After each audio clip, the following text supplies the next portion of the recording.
Donc cette horloge a été montée en 1911 dans le lycée.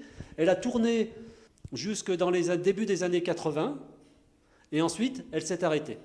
Elle s'est arrêtée faute de maintenance, faute de, je dirais, de remise en état, de soins, hein, parce que c'est quand même une vieille dame, il faut la soigner.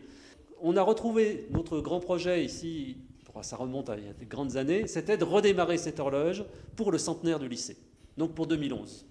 Cette horloge, on l'a démontée, remontée, remis en état les parties qui de toute façon ne pouvaient pas garder, je dirais, l'état initial, notamment le bâti, et aussi la partie d'en bas, le socle.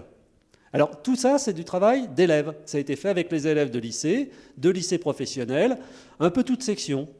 On arrive à intégrer ça un peu dans nos référentiels, un peu à la marge, un peu... Enfin bref, je dirais c'est sur la base du volontariat des profs, des élèves, où on arrive à faire des choses. Dans le Briançonnais, vous trouverez beaucoup d'horloges d'édifices, comme on le retrouve ici, dans un état de conservation qui est remarquable. Parce que dans le Briançonnais, l'acier ne rouille pas. On a quand même, dans le Briançonnais, je pense, la plus vieille horloge mécanique en état de fonctionnement de France, qui est au Vigneault, qui date de 1786.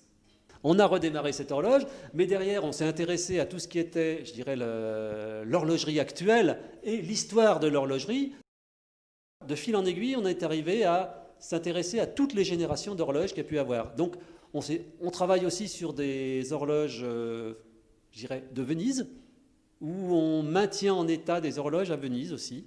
Donc ça, je dirais, c'est un projet scolaire, extrascolaire. C'est des projets qui sont réalisés ici, que l'on va monter après sur la base sur Venise, mais c'est toujours du travail d'élève. Donc, c'est toujours du temps. Il nous faut du temps.